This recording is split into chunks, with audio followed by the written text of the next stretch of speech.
Hey everybody, this is Hadrim, and I am going to be discussing a theory that I have about one of the upcoming uh, deck archetypes that could arise out of the new expansion for Knights of the Frozen Throne, and it utilizes Prince Keleseth. And now this card is very hard to make a deck around currently because a lot of the decks that are currently on ladder, or any of the strong decks that are played nowadays, have a lot of very powerful and impactful 2-drops. And it's going to be very hard to sacrifice that just for some minor buff, so to speak, on a minion or any of your other minions in your deck, a slow effect. So one of the decks that I'm going to showcase here is actually a hand buff Murloc Paladin. Now, obviously, I tweaked with the art just a little bit. But as you can see, it's a hand buff Paladin. It's kind of like a standard hand buff Paladin, no real themes to it except for Murlocs. And Paladin actually has access to some pretty powerful Murlocs that aren't 2-drops. You are sacrificing your Secret Generation. You are sacrificing the Rockpool Hunter. So you're putting in Prince Keleseth as a way to kind of pull those Murlocs out of your deck with Finja to make yourself have a stronger board presence. So, and as I mentioned, Prince Keleseth is one of the cornerstones behind this deck, but it's not absolutely necessary because it works in the same way as hand buffs with the Smuggler's Run, with the Grime Street Enforcer.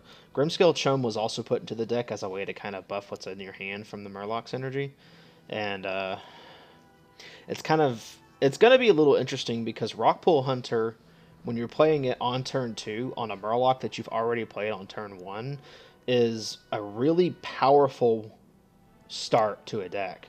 To take that out to give yourself a little bit of a late game advantage with Prince Keleseth, it's a little bit weak.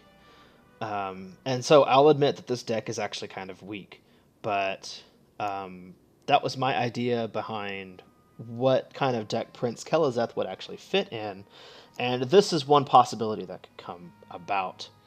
If you also notice, I put in the other new Paladin card, Chillblade Champion, and Chillblade Champion also kind of begs to be put in a deck that has a lot of hand buffing, or a deck that has buffs in general.